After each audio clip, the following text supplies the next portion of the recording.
ମୁଁ ଯେତେବେଳେ ସେଦିନର କଥା ଭାବେ ମୋ ଛାତି ଥରି ଉଠେ। ମୋର ଓ ମୋ ବୋଉ ଜୀବନରେ ଘଟିଥିବା ସେଇ ଦୁର୍ଘଟଣା ମୁଁ ଯେତେ ଚେଷ୍ଟା କଲେ ମଧ୍ୟ କେବେ ଭୁଲି ପାରୁନି। ମୁଁ ସେହି ଘଟଣାକୁ ଆଜି ଆପଣମାନଙ୍କୁ କହିବାକୁ ଯାଉଛି। ମୋ ନାଁ ଆଲୋକ। ଆମ ପରିବାର କହିଲେ ବୋଉ ଆଉ ମୁଁ। ଛୋଟବେଳେ ବାପା ଚାଲି ଯାଇଥିଲେ। ମୁଁ ଓ ମୋ ବୋଉ ପୂର୍ଣ୍ଣିମା ଦୁହେଁ 2 ବର୍ଷ ପୂର୍ବରୁ ସହରକୁ ଆସିଥିଲୁ।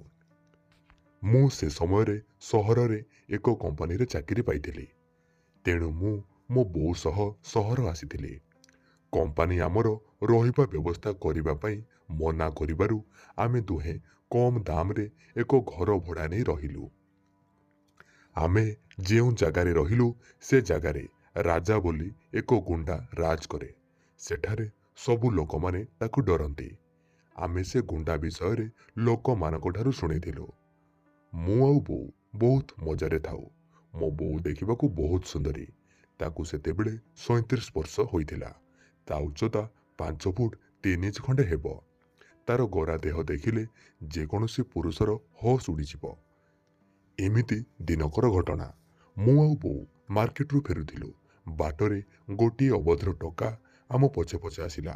ମୋ ବୋଉକୁ ମଝିରେ ମଝିରେ କମେଣ୍ଟ ମାରିଲା, ଆହା କେଡ଼େ ସୁନ୍ଦର ହୋଇଛ ମ, କି ସୁନ୍ଦର ଓଠ। ଏମିତି କହି କହି ସେ ଆମ ପଛରେ ଆସୁଥାଏ। ମୁଁ ତାର କମେଣ୍ଟ ଶୁଣି ମନେ ମନେ ପୁରା ରାଗି ଯାଇଥିଲି, କିନ୍ତୁ ଚୁପଚାପ ଥିଲି। ପୁଣି ସେ କହିବାକୁ ଲାଗିଲା, ଉଫ୍ କି ସୁନ୍ଦର ଚାଲି ତମର। ମୁଁ ରାଗି ଯାଇ ଯେତେବେଳେ ତା ଆଡ଼କୁ ଚାହିଁଲି, ବୋଉ ମୋତେ କହିଲା, କାହିଁକି ତା କଥା ଶୁଣୁଛୁ। ଏହା କହି ବୋଉ ମୋତେ ବୁଝାଇଲା ଓ ମୋତେ ଚୁପ୍ ରହିବାକୁ କହିଲା। ତାପରେ ସେ ଟୋକା କହିଲା କ'ଣ କଲା ସେ। ଏହି ସମୟରେ ମୋ ବୋଉ ହାତରୁ ତାର ପର୍ସ ଖସି ପଡ଼ିଲା। ତେଣୁ ସେ ପର୍ସ ଉଠାଇବା ପାଇଁ ତଳକୁ ନଇଁ ପଡ଼ିଲା ଓ ପଛପଟକୁ ବୋଉର ଗାଣ୍ଡି ବାହାରି ଆସିଲା। ବୋଉର ଗାଣ୍ଡିକୁ ଦେଖି ସେ ଟୋକା କହିଲା, ଉଫ୍ କି ସୁନ୍ଦର ଗାଣ୍ଡି। ସେ କଥା ଶୁଣି ମୁଁ ରାଗି ଯାଇ ସେ ଟୋକାକୁ ଗୋଟିଏ ଚାପୁଡ଼ା ମାରିଲି। ସେ ଟୋକା ପୁରା ରାଗିଗଲା ଓ କହିଲା, ରହ ତୋତେ ମୁଁ ପରେ ଦେଖିନେବି। ଏହା କହି ସେ ସେଠୁ ଚାଲିଗଲା। ଆମେ ଦୁହେଁ ଘରକୁ ଫେରିଲୁ। ସେହିଦିନ ସନ୍ଧ୍ୟା 8ଟା ହୋଇଥାଏ। ବୋଉ ଓ ମୁଁ ହୋଟେଲରୁ ଖାଇସାରି ଘରକୁ ଫେରିଲୁ। ବୋଉ ଏକ ସୁନ୍ଦର ବ୍ଲାକ୍ ଡ୍ରେସ୍ ପିନ୍ଧିଥିଲା। ସେ ହାତକଟା ଡ୍ରେସ୍ରେ ବହୁତ ସୁନ୍ଦର ଲାଗୁଥିଲା। ତାର ସେହି ଗୋରା ଗୋରା ହାତ ଦୁଇଟି ଦେଖି ମୋତେ ତାକୁ ଚୁମା ଦେବାକୁ ବହୁତ ଇଚ୍ଛା ହେଉଥିଲା। ଏମିତି କିଛି ସମୟ ପରେ ଆମେ ଦୁହେଁ ଘରେ ପହଞ୍ଚିଲୁ। ଆମ ଘର ଆଗରେ 3 ଜଣ ଟୋକା ଠିଆ ହୋଇଥିଲେ। ତାଙ୍କ ମଧ୍ୟରୁ ଗୋଟିଏ ଟୋକା ହେଲା ମୋ ବୋଉକୁ କମେଣ୍ଟ ମାରିଥିବା ଟୋକା। ସେ ଟୋକା ମୋତେ ଇସାରା କରି ଆଉ ଜଣେ ଲୋକକୁ କହିଲା, ଭାଇ ଏ ଲୋକ ମୋତେ ଆଜି ଚାପୁଡ଼ା ମାରିଲା। ମୁଁ ସେତେବେଳେ ଜାଣିଲି ଯେ ସେ ଟୋକା ହେଉଛି ରାଜା ଭାଇର ଶଳା। ନାଁଟା ତାର ଜିତୁ। ସେ ଦେଖିବାକୁ ସରୁଆ ଓ ଡେଙ୍ଗା। ସେଦିନ ମୁଁ ରାଜା ଭାଇକୁ ଦେଖିଲି। ସେ ଦେଖିବାକୁ ସ୍ୱାସ୍ଥ୍ୟବାନ ଓ 6 ଫୁଟିଆ ମଣିଷ। ତାର ମୋଟା ନିଶ ଦେଖି ମୋତେ ଡର ଲାଗୁଥିଲା। ତାଙ୍କ ସହିତ ଆଉ ଜଣେ ଟୋକା ଥିଲା। ତା ଉଚ୍ଚତା 6 ଫୁଟ ଖଣ୍ଡେ ହେବ। ସେ ଦେଖିବାକୁ ହୃଷ୍ଟପୃଷ୍ଟ ଓ ଭାରି ବଳୁଆ ଦେଖାଯାଉଥିଲା। ନାଁଟା ତାର ମୁନା ଓ ସେ ରାଜା ଭାଇଙ୍କର ଡାହାଣ ହାତ। ମୁନା ଏକ ଭୋଜାଲି କାଢ଼ିଲା ଓ ମୋ ବେକରେ ଲଗେଇ କହିଲା, ଘର ଭିତରକୁ ଚାଲ। ମୁଁ ବୋଉ ଦୁହେଁ ଡରିଗଲୁ ଓ ତାଙ୍କ କହିବା ଅନୁଯାୟୀ ଘର ଭିତରକୁ ଗଲୁ। ତାପରେ ସେମାନେ ମଧ୍ୟ ଆମ ଘରେ ବସି ଭିତରୁ କବାଟ ବନ୍ଦ କରିଦେଲେ। ତୁ ମୋ ଶଳାକୁ କାହିଁକି ମାରିଲୁ? ରାଜା ପଚାରିଲା। ମୁଁ କହିଲି, ସେ ମୋ ବୋଉକୁ କମେଣ୍ଟ ମାରୁଥିଲା। ରାଜା ରାଗି ଯାଇ କହିଲା, ତୋ ବୋଉକୁ ଆଜି ଆମେ ତୋ ଆଗରେ ଗେହିବୁ। ଦେଖିବା ଆଜି ତୁ ଆମର କ'ଣ କରିବୁ। ମୁଁ ଡରି ଯାଇ ରାଜା ଭାଇକୁ କ୍ଷମା ମାଗିଲି। ହେଲେ ସେ ମୋ କଥା ନ ଶୁଣି ମୋତେ ଏକ ଚେୟାରରେ ବାନ୍ଧିଲା ଓ ମୁନା ମୋ ବେକରେ ଛୁରୀ ଲଗେଇ ମାରିଦେବାକୁ ଧମକ ଦେବାରୁ ବୋଉ ଡରି ଡରି କାନ୍ଦିବାକୁ ଲାଗିଲା ଓ ସେମାନଙ୍କ ଆଗରେ ହାତ ଯୋଡ଼ି ମୋ ପାଇଁ କ୍ଷମା ମାଗିଲା। ରାଜା କହିଲା, ଦେଖ ତୁ ଯଦି ତୋ ପୁଅକୁ ବଞ୍ଚେଇ ରଖିବା ପାଇଁ ଚାହୁଁ, ତେବେ ତୋତେ ଆମେ କହିବା ଅନୁଯାୟୀ କାମ କରିବାକୁ ପଡ଼ିବ। ହଁ ମୁଁ ସବୁ କରିବି, ହେଲେ ତାକୁ ଛାଡ଼ିଦିଅ। କାନ୍ଦି କାନ୍ଦି ବୋଉ କହିଲା। ହଉ ତୁ ତୋର କପଡ଼ା ଖୋଲ। ଏକଥା କହି ରାଜା ହସିବାକୁ ଲାଗିଲା। ବୋଉ ଆଶ୍ଚର୍ଯ୍ୟ ହୋଇ ତାଙ୍କ ଆଡ଼କୁ ଚାହିଁ ରହିଲା। ମୋ ଆଡ଼କୁ କ'ଣ ଚାହିଁଛୁ? ଡ୍ରେସ୍ ଖୋଲ। ରାଜା ରାଗି ଯାଇ କହିଲା। ମୁଁ ଏକଥା ଶୁଣି ମନେ ମନେ ରାଗିଗଲି, କିନ୍ତୁ ମୁଁ ଅସହାୟ ଥିଲି। ତେଣୁ କେବଳ କାନ୍ଦିବା ଛଡ଼ା ମୋ ପାଖରେ କୌଣସି ଉପାୟ ନଥିଲା। ବୋଉ ତଳକୁ ମୁହଁ କରି ତା ନିଜର ଡ୍ରେସ୍ ଖୋଲିବାକୁ ଲାଗିଲା। ଆମକୁ ଚାହିଁ ଆମ ଆଖି ସହ ଆଖି ମିଶି ଡ୍ରେସ୍ ଖୋଲ ବୋଲି ରାଜା ରାଗି କରି କହିଲା। ମୋ ବୋଉର ଏଇ ଦୁର୍ଦ୍ଦଶା ନିଜ ଆଖି ଆଗରେ ଘଟୁଥିବାର ଦେଖୁଥାଏ ଓ ମନେ ମନେ ନିଜକୁ ଧିକ୍ ବୋଲି ମନେ କରୁଥାଏ। ମୁଁ ନିଜ ବୋଉକୁ ରକ୍ଷା କରିପାରୁନି। ଧିକ୍ ମୋ ଜୀବନ, ଧିକ୍। ବୋଉ ତାଙ୍କ କହିବା ଅନୁସାରେ ସେମାନଙ୍କୁ ଦେଖି ଦେଖି ସେମାନଙ୍କ ଆଖିରେ ଆଖି ମିଶାଇ ନିଜର କପଡ଼ା ଖୋଲୁଥାଏ ଓ ଧୀରେ ଧୀରେ କାନ୍ଦୁଥାଏ। ଏହିପରି ବୋଉ ସମ୍ପୂର୍ଣ୍ଣ ଭାବରେ ନିଜକୁ ଲଙ୍ଗଳା କରିଦେଲା ଓ ସେମାନଙ୍କ ଆଗରେ ଡରିକି ଠିଆ ହେଲା। ଲାଜରେ ବୋଉର ମୁହଁ ତଳକୁ ନଇଁ ପଡ଼ୁଥାଏ। ସେ ପରପୁରୁଷଙ୍କ ଆଗରେ ଦିନେ ଲଙ୍ଗଳା ହୋଇ ଠିଆ ହେବ ଏକଥା ସେ ସ୍ୱପ୍ନରେ କେବେ ସୁଦ୍ଧା ଭାବିନଥିଲା। ରାଜା, ଜିତୁ ଓ ମୁନା ତାକୁ ଦେଖି ନିଜ ପ୍ୟାଣ୍ଟ ଉପରେ ହାତ ମାରି ନିଜ ବାଣ୍ଡକୁ ଆଉଁସି ଚାଲିଥାନ୍ତି। ତମ ନାଁ କ'ଣ ସୁନ୍ଦରୀ? ରାଜା ପଚାରିଲା। ରାଜା ମୁହଁରୁ ସୁନ୍ଦରୀ ଶବ୍ଦ ଶୁଣି ବୋଉ ଆହୁରି ଲଜ୍ଜାରେ ମୁଣ୍ଡ ତଳକୁ କରି ଧୀରେ ଧୀରେ କହିଲା, ମୋ ନାଁ ପୂର୍ଣ୍ଣିମା। ଓ ସୋ ସୁଇଟ୍, ବହୁତ ସୁନ୍ଦର ନାଁ ତମର କି ସୁନ୍ଦର, କଣ୍ଠ ସୁନ୍ଦର। ତମ ମଧୁର ସ୍ୱର ଶୁଣି ମୋର ବାଣ୍ଡ ପୁରା ଠିଆ ହୋଇଗଲା। ତୁମ ଶରୀରକୁ ଯିଏ ଦେଖିବ ମାନେ ମନେ ମନେ ତୁମକୁ ଘେହିବାକୁ ଇଚ୍ଛା କରିବ। ସତରେ ତମେ ସ୍ୱର୍ଗର ଅପ୍ସରୀ। ବୋଉର ଲଙ୍ଗଳା ଶରୀରକୁ ଦେଖି ରାଜା କହିଲା। ପରପୁରୁଷ ମୁହଁରୁ ନିଜ ଲଙ୍ଗଳା ଦେହର ଏପରି ବର୍ଣ୍ଣନା ଶୁଣି ବୋଉ ଲଜ୍ଜାରେ ମୁଣ୍ଡ ପୋତି ଅସହାୟ ଅବସ୍ଥାରେ ଠିଆ ହୋଇଥାଏ। ଭାଇ ମାଲଟା ପୁରା ଚୋଖା। ଆଜି ୟାକୁ ଘେହିବାରେ ମଜା ଆସିଯିବ। ଏତେ ଦିନ ପରେ ଏତେ ସୁନ୍ଦରୀ ହିରୋଇନ୍ ପରି ମାଲ ମିଳିଛି। ଜିତୁ ବୋଉକୁ ଚାହିଁ କହିଲା। ରାଜା ବୋଉକୁ କହିଲା, ଏବେ ନିଜର ଓଠକୁ କାମୁଡ଼ି ମୁହଁର ଏକ୍ସପ୍ରେସନ୍ ଆଣେ ଓ ନିଜ ଶରୀରକୁ ଆମ ସମସ୍ତଙ୍କ ଆଗରେ ବୁଲାବୁଲି କରି ଦେଖ। ମୁଁ ରାଜା ମୁହଁରୁ ଏକଥା ଶୁଣି କାକୁତି ମିନତି ହୋଇ ତାକୁ କହିଲି, ପ୍ଲିଜ୍ ଭାଇ, ମୋ ବୋଉକୁ ଛାଡ଼ିଦିଅ। ଯାହା କରିବା କଥା ମୋ ସହିତ କର। ତୋ ସହିତ ଆମେ ସେ କାମ କରିପାରିବୁନି ଯାହା ତୋ ବୋଉ ସହିତ କରିପାରିବୁ। ରାଜା ମୋତେ ଥଟ୍ଟା କରି କହିଲା। ରାଜା ମୁହଁରୁ ଏମିତି କଥା ଶୁଣି ବୋଉକୁ ନିଜ ପ୍ରତି ଘୃଣା ଲାଗିଲା। ସେମାନେ ଏପରି ବ୍ୟବହାର କରିବେ ବୋଉ କେବେ ଚିନ୍ତା କରିନଥିଲା। ସେ ଚୁପଚାପ ନିରୀହ ଭଳି ଠିଆ ହୋଇଥାଏ। ଜିତୁ କହିଲା, ଆଲୋ, ରାଜା ଭାଇ ଯାହା କହିଲେ କରିବୁ ନା ତୋ ପୁଅ ପେଟରେ ଭୁଜାଲି ବସିବ? ତମେ ଯାହା କହିବ ମୁଁ ସବୁ କରିବି। ପ୍ଲିଜ୍ ତାକୁ ମାରନ୍ତୁନି। ଏହା କହି ବୋଉ ନିଜର ଓଠ କାମୁଡ଼ି ରାଣ୍ଡିଙ୍କ ଭଳି ବୁଲି ବୁଲି ସମସ୍ତଙ୍କୁ ନିଜର ଲଙ୍ଗଳା ଦେହ ଦେଖାଇଲା। ଜିତୁ ଅଧିକ ଗରମ ହୋଇ ବୋଉର ଗାଣ୍ଡିରେ ହାତ ମାରି ମଜା ନେଉଥାଏ ଓ ବେଳେବେଳେ ବୋଉର କୋମଳ ହାତକୁ ଆଣି ତା ବାଣ୍ଡ ଉପର ପ୍ୟାଣ୍ଟରେ ଘଷୁଥାଏ। ଏସବୁ ଦେଖି ମୋତେ ଭାରି ଖରାପ ଲାଗୁଥାଏ। ଏପଟେ ମୁନା ଗୋଟେ ହାତରେ ଭୁଜାଲି ଧରି ମୋ ବେକରେ ଲଗେଇଥାଏ ଓ ଆଉ ଗୋଟେ ହାତରେ ତା ବାଣ୍ଡକୁ କପଡ଼ା ଉପରେ ଆଉଁସୁଥାଏ। ଜିତୁ ବୋଉର ଗାଣ୍ଡିକୁ ଆଉଁସି ଆଉଁସି କହିଲା, ଏଇ ଗାଣ୍ଡିକୁ ସେଦିନ ମୁଁ ଡ୍ରେସ୍ ଭିତରେ ଦେଖିଥିଲି, କିନ୍ତୁ ଆଜି ଏ ଗାଣ୍ଡି ମୋ ହାତ ମୁଠାରେ। ଏକଥା କହି ଜିତୁ ହସିବାକୁ ଲାଗିଲା। ଏଇ ଗାଣ୍ଡି ପାଇଁ ସେଦିନ ଏ ରାଣ୍ଡିର ପୁଅ ମୋତେ ଚାପୁଡ଼ା ମାରିଥିଲା। ଆଜି ମୁଁ ତାରି ଆଗରେ ଏ ରାଣ୍ଡିର ଗାଣ୍ଡିକୁ ହାତରେ ଚାପୁଡ଼ା ମାରିବାକୁ ଚାହେଁ।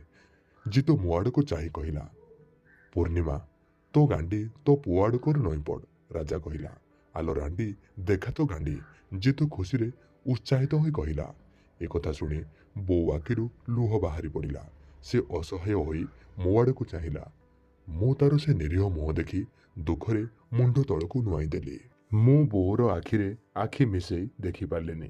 ତାପରେ ବୋଉ ବୁଲିଗଲା ଓ ମୋ ଆଡ଼କୁ ଗାଣ୍ଡି କରି ଠିଆ ହେଲା। ତାପରେ ବୋଉ ସେହିଭଳି ମୋ ଆଡ଼କୁ ଗାଣ୍ଡି କରି ନଇଁ ପଡ଼ିଲା। ତାର ଲଙ୍ଗଳା ଗାଣ୍ଡି ମୋ ଆଡ଼କୁ ମୁହଁ ସାମ୍ନାରେ ଥାଏ। ତାପରେ ଜିତୁ ଆସି ମୋ ଆଖି ଆଗରେ ବୋଉର ଗାଣ୍ଡିକୁ ଆଉଁସିବାକୁ ଲାଗିଲା ଓ ଚୁମା ଦେଇ ଚାଲିଲା। ଏହା ଦେଖି ମୁଁ ମୁହଁକୁ ଅନ୍ୟ ଆଡ଼କୁ ବୁଲେଇଲି। ଜିତୁ ମୋ ମୁହଁକୁ ତା ଆଡ଼କୁ ଟାଣି ଆଣି ସେ ଦୃଶ୍ୟ ଦେଖିବାକୁ ମୋତେ ବାଧ୍ୟ କଲା। ଦେଖା, ତୋ ବୋଉର ଗାଣ୍ଡି ସହିତ ଦେଖ ମୁଁ କେମିତି ଖେଳୁଛି। ମୋତେ ଦେଖେଇ ଦେଖେଇ ଜିତୁ କହିଲା। ତାପରେ ସେ ବୋଉର ଗାଣ୍ଡିକୁ ଓ ଜଙ୍ଘକୁ ଚାଟିବା ଆରମ୍ଭ କଲା। ଜିତୁ ଭୋକିଲା କୁକୁର ପରି ବୋଉର ଗାଣ୍ଡିକୁ ଚାଟିବାକୁ ଲାଗିଥାଏ। ରାଜା ଭାଇ ଏସବୁ ଦେଖୁଥାନ୍ତି ଓ ମଝିରେ ମଝିରେ ବୋଉର ଦେହକୁ ଚୁମ୍ବନ ଦେଉଥାନ୍ତି। ମୋ ନିରୀହ ବୋଉ ଭୟ ଓ ଲାଜରେ ଥରୁଥାଏ ଓ ସେ ରାକ୍ଷସମାନଙ୍କ ଆଗରେ ଚୁପଚାପ ସମର୍ପିତ ହୋଇକି ଠିଆ ହୋଇଥାଏ। ଜିତୁ ବୋଉର ଗାଣ୍ଡିକୁ ଚାପୁଡ଼ା ମାରିବା ଆରମ୍ଭ କଲା ଓ ବୋଉକୁ ଚିଡ଼େଇ ଚିଡ଼େଇ କହିଲା, ଉଃ ପୂର୍ଣ୍ଣିମା ସୁନ୍ଦରୀ, ମୋ ରାଣ୍ଡି, ମୋ ଅପ୍ସରୀ, ମୋ ବାଣ୍ଡ ରାଇଜର ମହାରାଣୀ, କେମିତି ଲାଗୁଛି ମୋ ଚାପୁଡ଼ା? ଏହା ଶୁଣି ବୋଉ ଆହୁରି ଲଜ୍ଜିତ ହେଲା ଓ କିଛି ନ କହି ତଳକୁ ମୁହଁ ପୋତି ଚୁପଚାପ ଠିଆ ହେଲା। ଜିତୁ ରାଗିଗଲା ଓ ବୋଉର ଗାଣ୍ଡିକୁ ଜୋରରେ ଚାପୁଡ଼ା ମାରି ପଚାରିଲା, ଆଲୋ କହ କେମିତି ଲାଗୁଛି? ବୋଉ ଚିତ୍କାର କଲା। ନମ୍ର ସ୍ୱରରେ ହଁ କହିଲା। ଭଲ ଲାଗୁଛି ବୋଲି କହିଲା। ବୋଉର ଏଇ ଉତ୍ତର ଶୁଣି ଜିତୁ ଆହୁରି ଗରମ ହୋଇ କହିଲା, ଉଃ କି ସୁନ୍ଦର ତୁମର ସ୍ୱର। ଏହା କହି ଜିତୁ ବୋଉର ଗାଣ୍ଡିକୁ ବାଡ଼େଇ ଚାଲିଲା। ବୋଉ ନିଶ୍ୱାସ ରଖି ରଖି ତାର ଚାପୁଡ଼ା ସହି ଯାଉଥାଏ। ଚିତ୍କାର କର, ଜିତୁ ରାଗି କରି କହିଲା ଓ ବୋଉର ଗାଣ୍ଡିକୁ ଆହୁରି ଜୋରରେ ବାଡ଼େଇଲା। ବୋଉ ଗଁ ଗଁ ହୋଇ ଚିତ୍କାର କରିବାକୁ ଲାଗିଲା। ବୋଉର ଚିତ୍କାର ଶୁଣି ମୋତେ ବହୁତ ଦୁଃଖ ଲାଗୁଥାଏ, କିନ୍ତୁ ତାର ସେ ସ୍ୱର ଶୁଣି ମୋ ବାଣ୍ଡ ପ୍ୟାଣ୍ଟ ଭିତରେ ଟିଙ୍ଗେଇ ହୋଇକି ଠିଆ ହୋଇଥାଏ। ମୁନା ଗୋଟିଏ ହାତରେ ଛୁରୀ ଧରି ମୋ ମୁଣ୍ଡରେ ଲଗାଇଥାଏ, ବେକରେ ଲଗାଇଥାଏ ଓ ଅନ୍ୟ ହାତରେ ନିଜର ବାଣ୍ଡକୁ କପଡ଼ା ଭିତରୁ ବାହାର କରି ହଲେଇବାକୁ ଲାଗିଥାଏ। ତାର ବାଣ୍ଡ ପ୍ରାୟ 8 ଇଞ୍ଚ ଲମ୍ବା ଓ ବହୁତ ମୋଟା। ବୋଉ ପାଟି ମେଲା କରି ଚିତ୍କାର କରୁଥାଏ। ରାଜା ଭାଇ ବୋଉର ପାଟିରେ ନିଜର ଜିଭ ପୂରେଇ ତାକୁ ଚାଟୁଥାଏ। ବୋଉର ଜିଭ ଓ ଓଠ ସହିତ ରାଜା ଭାଇ ଖେଳୁଥାଏ। ଭୋକିଲା କୁକୁର ଭଳି ରାଜା ବୋଉର ମୁହଁକୁ ଚାଟୁଥାଏ। ବୋଉ ପାଟିରେ ଆଙ୍ଗୁଳି ପୂରେଇ ରାଜା ତାର ପାଟିକୁ ଆଙ୍ଗୁଳିରେ ଗେହିବାକୁ ଲାଗିଲା। ସେ ବୋଉର ତଣ୍ଟି ପର୍ଯ୍ୟନ୍ତ ତାର ଆଙ୍ଗୁଳିକୁ ପୂରେଇ ଦେଲା। ଫଳରେ ବୋଉ ପାଟିରୁ ବାନ୍ତି କରିବା ଭଳି ଶବ୍ଦ ବାହାରି ପଡ଼ିଲା। ଏହି ଶବ୍ଦ ଶୁଣି ମୁନା ତା ବାଣ୍ଡକୁ ଜୋରରେ ହଲେଇବାକୁ ଲାଗିଲା ଓ ଝଡ଼ିଗଲା। ମୋ ସାମ୍ନାରେ ଫ୍ଲୋରରେ ସବୁ ବିର୍ଛ ରସ ସେ ପକେଇଲା। ଜିତୁ ବୋଉ ଗାଣ୍ଡିରେ ମନ ଧ୍ୟାନ ଦେଇକି ଲାଗିଥାଏ। ସେ ବୋଉର ଗାଣ୍ଡିରେ ତାର 2ଟା ଆଙ୍ଗୁଳି ପୂରେଇ ତା ଗାଣ୍ଡିକୁ ଆଙ୍ଗୁଳିରେ ଗେହୁଥାଏ। ଜିତୁ ମାଇକିନା ମାନଙ୍କ ସହ ଖେଳି ଖେଳି ଗିହା କରିବାକୁ ଭଲ ପାଏ। ବୋଉ ଭଳି ସୁନ୍ଦରୀ ମାଇକିନାକୁ ପାଇ ସେ ନିଜର ହୋସ୍ ହରେଇ ବସିଲା। କିଛି ସମୟ ପରେ ବୋଉ ଗାଣ୍ଡିକୁ ଆଙ୍ଗୁଳିରେ ଗେହିବା ପରେ ସେ ବୋଉର ବିଆକୁ ସଲେଇଲା। ବୋଉ ଏବେ ଧୀରେ ଧୀରେ ମଜା ନେବା ଆରମ୍ଭ କଲା। ଜିତୁ ବୋଉର ବିଆକୁ ଜୋରରେ ମାଲିସ କରିବାକୁ ଲାଗିଲା। କିଛି ସମୟ ପରେ ଜିତୁ ମୁହଁରୁ ମୁତିବା କଥା ଶୁଣି ବୋଉ ଆଶ୍ଚର୍ଯ୍ୟ ହୋଇ ପଚାରିଲା, ମୁତ ମୋ ରାଣ୍ଡି ମୁତ। ଏହା କହି ଜିତୁ ଆହୁରି ଜୋରରେ ବୋଉର ବିଆକୁ ଆଙ୍ଗୁଳିରେ ଗେହିବାକୁ ଲାଗିଲା। ବୋଉ କେବେ ଭାବିନଥିଲା ଯେ ତାର ଏପରି ଅବସ୍ଥା ହେବ ବୋଲି। ଗରମ ହୋଇ ଉତ୍ତେଜିତ ଶବ୍ଦ କରି ମୁତ ମୋ ରାଣୀ, ଜିତୁ ପୁଣି କହିବାକୁ ଲାଗିଲା। ବୋଉ ଏମିତି କଥା ନିଜ ମୁହଁରେ ଶୁଣି ନିଜକୁ ଘୃଣା କରିବାକୁ ଲାଗିଲା। ଯେହେତୁ ବୋଉ ପାଖରେ କୌଣସି ଚଏସ୍ ନଥିଲା, ସେ ଜିତୁର କହିବା ଅନୁସାରେ ସେଇଆ କଲା।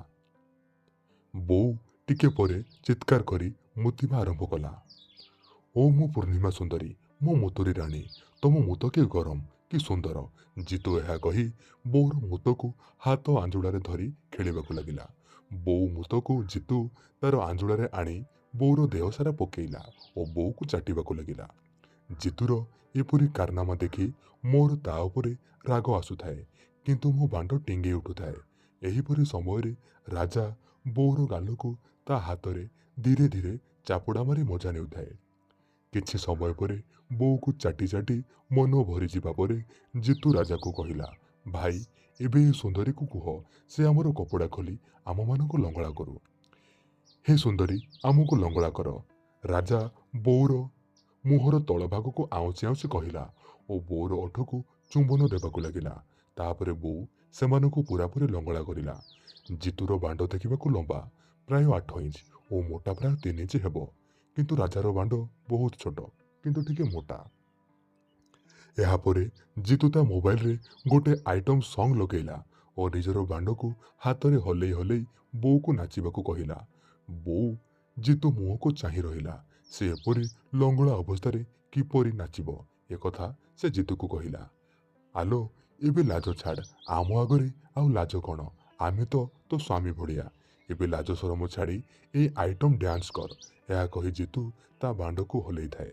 ରାଜା ତା ପାଖରେ ଠିଆ ହୋଇ ବୋଉକୁ ଦେଖି ଦେଖି ନିଜର ବାଣ୍ଡକୁ ହଲାଉଥାଏ। ବୋଉ ସେଇ ଗୀତରେ ଲଙ୍ଗଳା ହୋଇ ନାଚିବା ଆରମ୍ଭ କଲା। ସେ ନିଜ ମୁହଁ ଲାଜରେ ତଳକୁ ପୋତି ନାଚୁଥାଏ। ପୂର୍ଣ୍ଣିମା ସୁନ୍ଦରୀ, ଆମ ଆଖିରେ ଆଖି ମିଶେଇ ନିଜର ଓଠକୁ କାମୁଡ଼ି ମୁହଁରେ ଏକ୍ସପ୍ରେସନ ଆଣି ଆମକୁ ଗରମ କଲା ପରେ ନାଚ ମୋ ସୁନ୍ଦରୀ, ରାଜା କହିଲା ଓ ହସିବାକୁ ଲାଗିଲା। ଜିତୁ 2ଟି ଚେୟାର ଆମ ଘର ଭିତରୁ ଆଣି ପକେଇଲା। ଜିତୁ ଓ ରାଜା ବସି ବୋଉର ଡ୍ୟାନ୍ସକୁ ଉପଭୋଗ କଲେ। ଓଃ କି ସୁନ୍ଦର। ଜିତୁ ଏହିପରି କହି ତାଳି ବାଡ଼ାଉଥାଏ ଓ ବୋଉ ଉପରକୁ 10 ଟଙ୍କିଆ ନୋଟ 2-4ଟା ଧରି ପକାଉଥାଏ। ପୂର୍ଣ୍ଣିମା ସୁନ୍ଦରୀ, ଏବେ ଆସି ଆମ କୋଳରେ ବସ। ଆମେ ତୁମକୁ ଗେଲ କରିବାକୁ ଚାହୁଁ। ଆସ ମୋ ଲାଜକୁଳି ସୁନ୍ଦରୀ, ଆସ ମୋ କୋଳରେ ବସ, ରାଜା ବାଣ୍ଡକୁ ହଲେଇ ହଲେଇ କହିଲା। ବୋଉ ସେମାନଙ୍କ କଥା ମାନି ତା କୋଳରେ ବସିବାକୁ ଧୀରେ ଧୀରେ ଆସୁଥାଏ। ରାଜା ଜିତୁ ଖୁସିରେ ହସି ହସି ବୋଉକୁ ଦେଖୁଥାନ୍ତି। ବୋଉ ଏବେ ଆସି ରାଜାର କୋଳରେ ବସିଲା। ସେ ରାଜା ଆଡ଼କୁ ପିଠି କରି ବସିଲା। ତାପରେ ଜିତୁ ନିଜର ଚେୟାର ଆଣି ରାଜାର ଚେୟାର ଆଗ ସାମ୍ନାରେ ପକେଇଲା ଆଉ ବସିଲା। ଏବେ ବୋଉ ମଝିରେ ଥାଏ, ରାଜା ତା ପଛରେ ଓ ଜିତୁ ତା ଆଗରେ ବସିଥାଏ। ଉଃ କି ସୁନ୍ଦର ବାସ୍ନା ତମ ବାଳ। ରାଜା ବୋଉର ବାଳକୁ ଶୁଙ୍ଘି ଶୁଙ୍ଘି କହିଲା ଓ ବୋଉର ବେକ ଓ କାନ୍ଧକୁ ଚୁମା ଦେବାକୁ ଲାଗିଲା। ଜିତୁ ବୋଉର ଆଗପଟେ ବସିଥାଏ ଓ ବୋଉର ଚିନ୍କୁ ତାର ଆଙ୍ଗୁଳିରେ ଆଉଁସି କରି ତା ଓଠକୁ ଚୁମ୍ବନ ଦେଉଥାଏ। ବୋଉ ସେ ଦୁଇଜଣଙ୍କ ମଝିରେ ନିଃଶବ୍ଦ ହୋଇକି ବସିଥାଏ। ସେ ପୁରା ସ୍ଥିର ହୋଇ ବସିଥାଏ। ଏବେ ଜିତୁ ତାର ଦୁଧକୁ 2 ହାତରେ ଧରି ଖେଳିବା ଆରମ୍ଭ କଲା। ତାପରେ ସେ ତାର ସ୍ଥାନ ଯୁଗଳକୁ ଚୁମ୍ବନ ଦେବାକୁ ଲାଗିଲା। ରାଜା ବୋଉର ପଛପଟୁ ହାତ ଆଣି ବୋଉର ନାଭିକୁ ନିଜ ହାତରେ ସଲେଇଲା। ଜିତୁ ବୋଉର ହାତ ଦୁଇଟି ଆଣି ନିଜ ଓଠରେ ଲଗେଇ ଚୁମା ଦେବାକୁ ଲାଗିଲା ଓ ପରେ ନିଜ ଜିଭରେ ବୋଉର ହାତ ଆଙ୍ଗୁଳିକୁ ପାଟିରେ ପୁରେଇ ଚାଟିବାକୁ ଲାଗିଲା।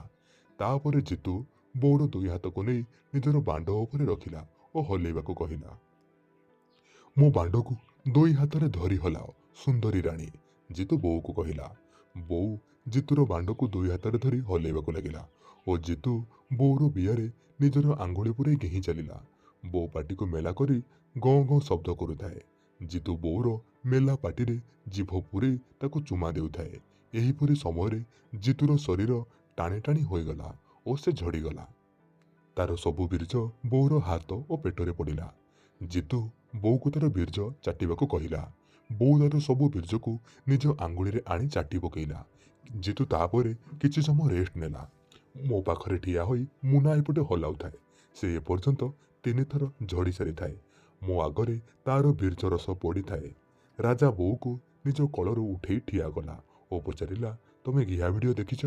ବୋଉ ଲାଜରେ ମୁଣ୍ଡ ହଲେଇ ଧୀର ସ୍ୱରରେ କହିଲା, ରାଜା ଜାଣିଶୁଣି ଆଉ ଥରେ ପଚାରିଲା, ଶୁଭାଗଲାନି, ଜୋରରେ କୁହ। ବୋଉ ଜୋରରେ କହିଲା, ହଁ। ସାବାସ୍ ମୋ ସୁନ୍ଦରୀ, ଏବେ ଘିଆ ଭିଡ଼ିଓରେ ଯେମିତି ଝିଅମାନେ ହାତରେ ଓ ପାଟିରେ ପୁରେଇ ବାଣ୍ଡକୁ ହଲାନ୍ତି ସେମିତି ତୁମକୁ କରିବାକୁ ପଡ଼ିବ। ପ୍ରଥମେ ମୋ ଆଗରେ ଆଣ୍ଠୁମାଡ଼ି ବସ, ତାପରେ ମୋ ବାଣ୍ଡରେ ଛେପ ପକେଇ ନିଜ ହାତରେ ଧରି ହଲାଅ। ରାଜା ଏମିତି କହିଲା।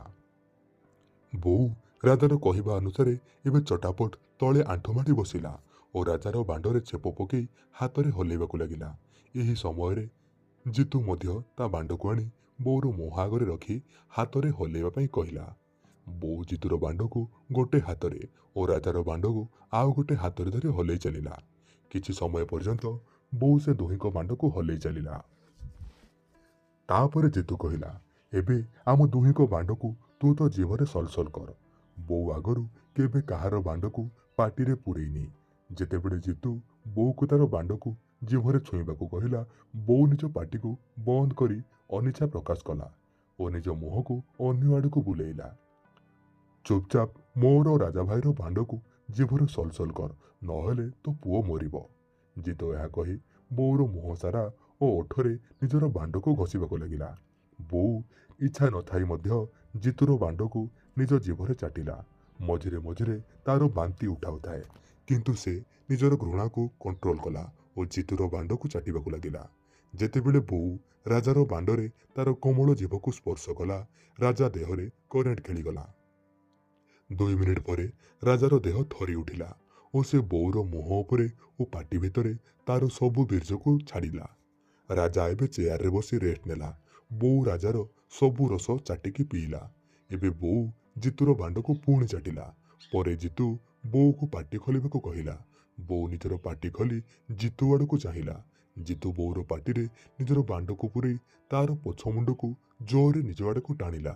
ଫଳରେ ବୋଉର ତଣ୍ଟି ଯାଏ ଜିତୁର ମୋଟା ବାଣ୍ଡ ଗଳିଗଲା। ବୋଉର ନିଶ୍ୱାସ ରୋକି ହୋଇ ତା ମୁହଁରୁ କିଛି ଶବ୍ଦ ବାହାରିଲା।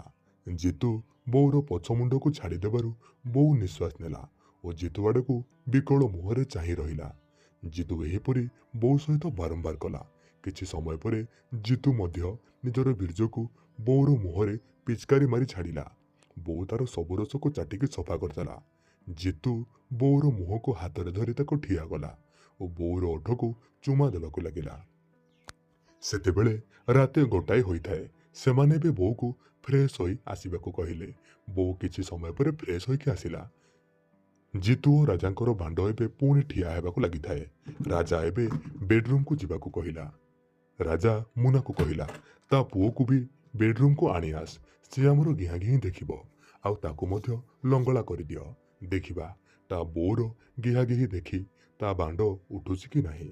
ଏହାପରେ ମୁନା ମୋତେ ଧରି ବେଡରୁମକୁ ଗଲା ଓ ମୋତେ ଲଙ୍ଗଳା କରି ସେଠାରେ ମୋତେ ଏକ ଚେୟାରରେ ବସେଇ ବାନ୍ଧିଲା। ଏହାପରେ ବୋଉ, ରାଜା ଓ ଜିତୁ ମଧ୍ୟ ବେଡରୁମକୁ ଆସିଲେ। ତାପରେ ସେମାନେ ବୋଉକୁ ନିଜର ଗାଣ୍ଡି ଦେଖାଇ କହିଲେ, ଏବେ ଆମ ଗାଣ୍ଡିକୁ ଜିଭରେ ଚାଟ। ବୋଉ ନିଜର ଅନିଚ୍ଛା ସତ୍ତ୍ୱେ ମଧ୍ୟ ସେମାନଙ୍କ ଗାଣ୍ଡିକୁ ବାଧ୍ୟ ହୋଇ ଚାଟିଲା। ଜିତୁ କହିଲା, ମୋ ଗାଣ୍ଡି ଚାଟି ଚାଟି ମୋ ବାଣ୍ଡକୁ ଟିଙ୍ଗେଇ ଦେ। ରାଜା କହିଲା, ଏ ସୁନ୍ଦରୀ, ଆଜି ମୋର ଗାଣ୍ଡିକୁ ଧନ୍ୟ କରିଦେଲୁ। କିଛି ସମୟ ପରେ ଜିତୁ କହିଲା, ତୁ ଏବେ ଆମ ପାଇଁ କୁତି ଭଳି ପୋଜ୍ ଦେ। ଆମ ଆଡ଼କୁ ଗାଣ୍ଡି କର ଓ ତୋ ପୁଅ ଆଡ଼କୁ ମୁହଁ କର, ଯେମିତି ଆମେ ତୋତେ ଗେହିଲା ବେଳେ ତୋ ପୁଅ ତୋ ମୁହଁ ଦେଖିପାରିବ। ବୋଉ ସେହିଭଳି କଲା। ବୋଉ ମୋ ଆଡ଼କୁ ମୁହଁ କଲା।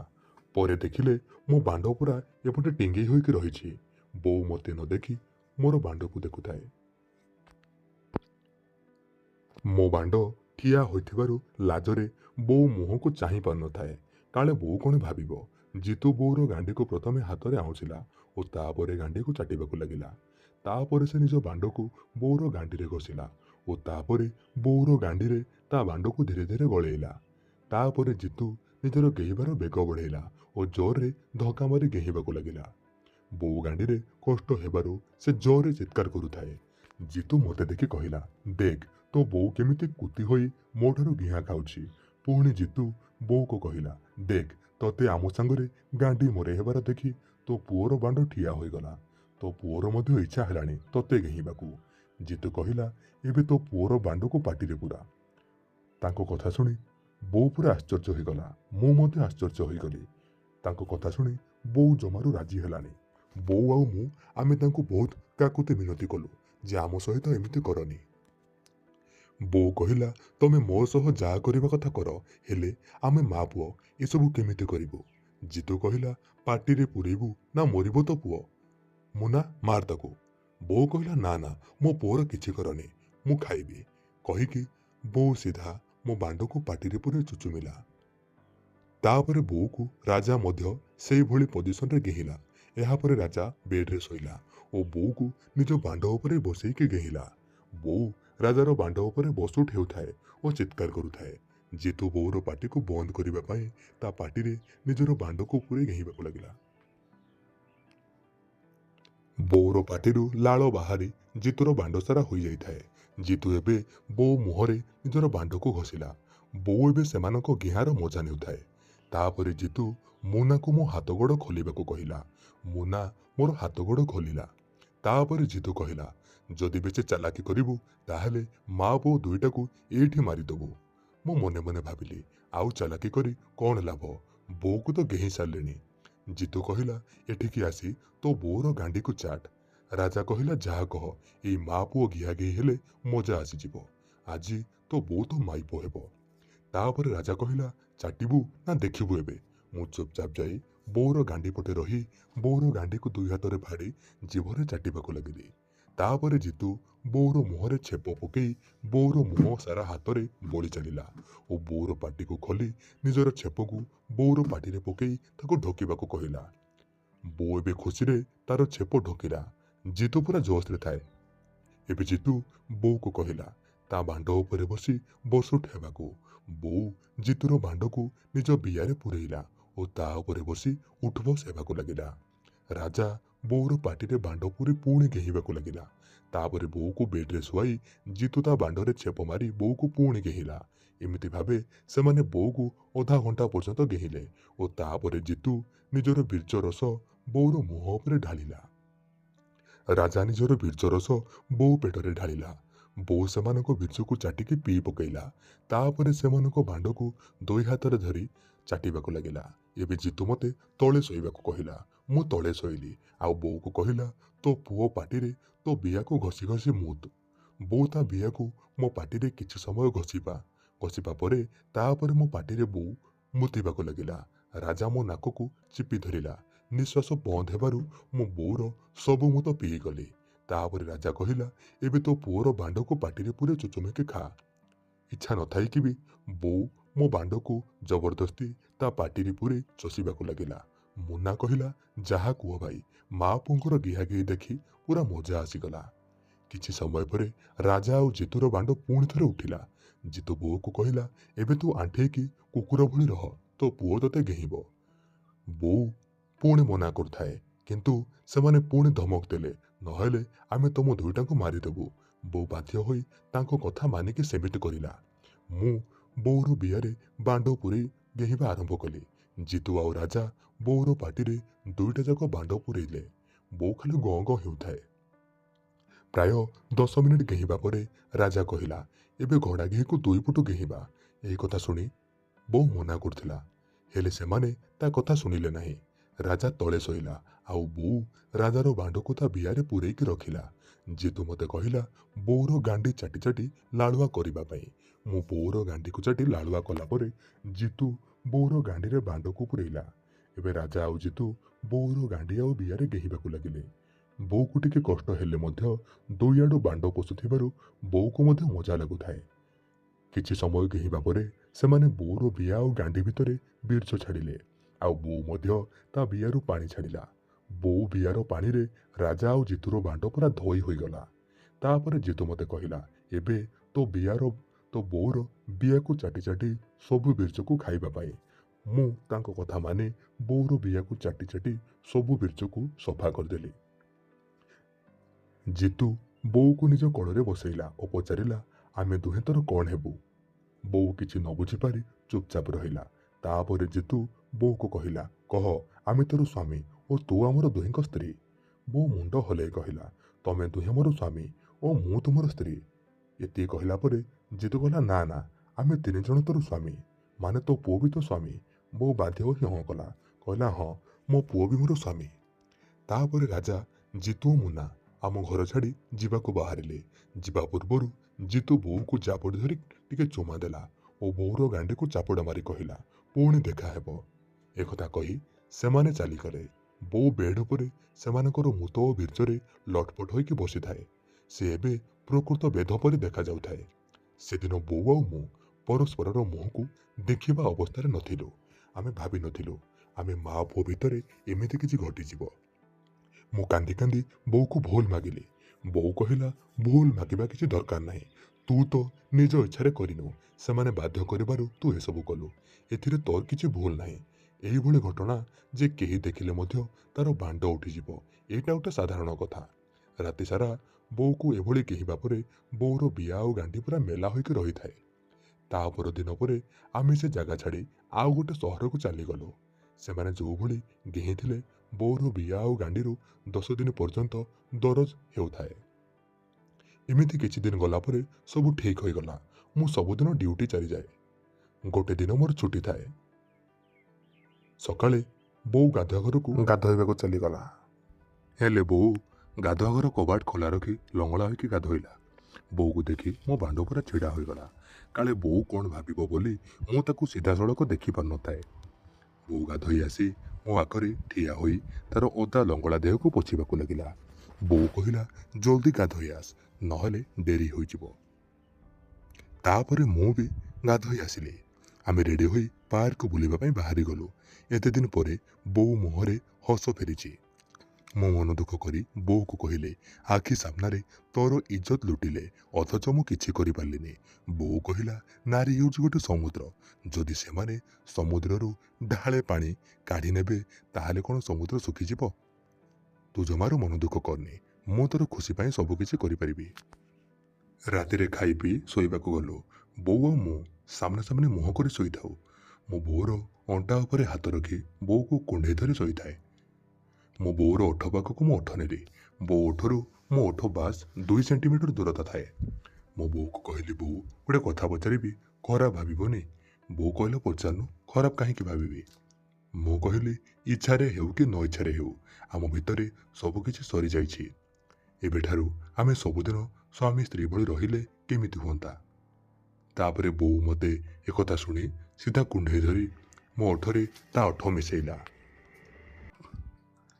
ଆଉ କିଛି ସମୟ ଚୁମା ଦିଆନିଆ ପରେ ବୋଉ ମୋ ମୁହଁକୁ ଚାହିଁଲା। ବୋଉ ଗରମ ହୋଇ ସଁ ସଁ ହେଉଥିଲା। ମୋ ବୋଉର ଓଠ, ଗାଲ, ମୁହଁ, ବେକ ସବୁ ଜାଗାରେ ଚୁମା ଦେବାକୁ ଲାଗିଲି। ବୋଉ ଗରମ ହୋଇ ଛଟପଟ ହେଉଥିଲା। ତାପରେ ବୋଉର ଲୁଗାକୁ ଖସେଇ ତା ବ୍ଲାଉଜ ବଟନକୁ ଖୋଲି ତା ଦୁଧକୁ ବାହାର କଲି। ବୋଉର ଦୁଧ ଦୁଇଟା ଗରମ ହୋଇ ଠିଆ ହୋଇଗଲା। ମୁଁ ଗୋଟେ ଦୁଧକୁ ପାଟିରେ ପୁରେଇ ଚୁଚୁମି ଚାଲିଲି।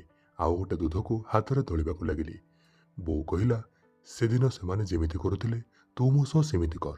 ମୁଁ ଉଠି ଠିଆ ହେଲି। ବୋଉ ମୋ ଆଗରେ ଆଣ୍ଠେଇ ବସିଲା। ମୁଁ ବୋଉର ଚୁଟିକୁ ଟାଣି ଧରି ବୋଉର ଓଠରେ ମୁଁ ମୋ ବାଣ୍ଡକୁ ଘଷିଲି। ଆଉ ବୋଉର ମୁହଁକୁ ମୋ ପେଳ ଉପରେ ମାଡ଼ିଲି। ବୋଉ ମୋ ଦୁଇ ଜଙ୍ଘକୁ କୁଣ୍ଢେଇ ଧରି ତା ମୁହଁକୁ ମୋ ବାଣ୍ଡ ଆଉ ପେଳକୁ ଘଷୁଥାଏ। ମୋ ବୋଉର ଗାଲରେ ମୁଁ ବାଣ୍ଡ ବାଡ଼େଇଲି।